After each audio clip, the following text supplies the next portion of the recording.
Welcome to Guide Guru. We hope this video helps. You start by signing into the account whose search history must auto-delete. Use the main browser profile to avoid fragmented data.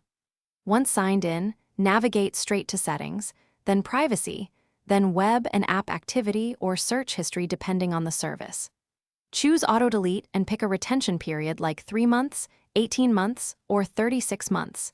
This defines how long items are kept. Make sure to toggle activity, tracking off if you want new items excluded. These steps initiate automatic removal without manual clearing.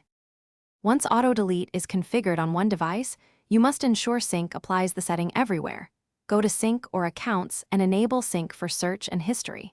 Check the registered devices list and sign out any old or unused devices so they cannot reintroduce saved history.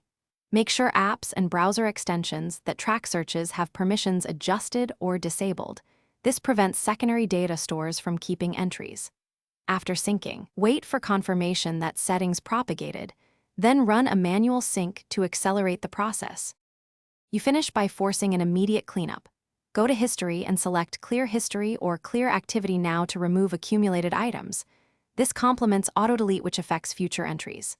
Once done, perform a test search and note whether it shows up in history. Make sure to wait the chosen retention period to validate auto-delete works. If history persists, revoke app and extension permissions, sign out and back in, then reapply auto-delete settings. This troubleshooting step fixes sync or permission conflicts that block deletion. Thanks for watching. Consider subscribing if we helped you today.